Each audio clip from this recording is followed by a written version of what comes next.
वळूयात पुढल्या बातमीकडे। भाजपच्या माजी नगरसेवकाच्या सिडकोतील आंदोलनाला यश आलंय। खारघरमध्ये पुढील 3 दिवसात पाणी पुरवठा नियमित करणार असल्याचं लेखी आश्वासन आता सिडकोने दिलंय। खारघरमध्ये गेल्या अनेक वर्षांपासून पाणी समस्या भेडसावतीये। अनेक वेळा सिडकोकडे पाठपुरावा करून देखील ही समस्या सुटली नव्हती। मात्र प्रश्न न सुटल्यानं खारघरवासीय आक्रमक झाले असून सिडकोच्या दालनामध्येच आता हे ठिय्या आंदोलन केलं गेलं।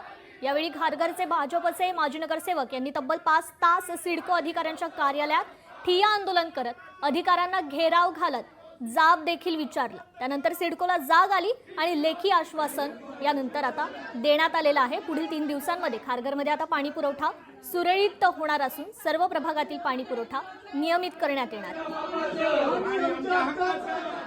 आम्ही आमच्या हक्कासाठी लढत आहोत। आम्हाला दुसऱ्यांचा हक्क मारायचा नाहीये।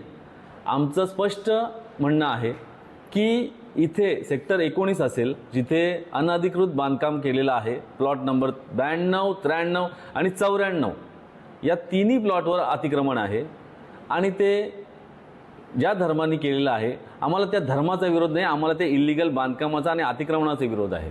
पण तुम्ही जे त्यांना जागा दिली ते टेंडर कशासाठी काढण्यात आलं? याचा अर्थ तुम्ही प्रशासन कुठल्या तरी समाजाला सॉफ्ट कॉर्नर देतंय। हे नाही व्हायला पाहिजे आणि आम्ही त्याच्या विरोधात आहोत। लोकशाही मराठी ऐका, पहा, जागरूक रहा।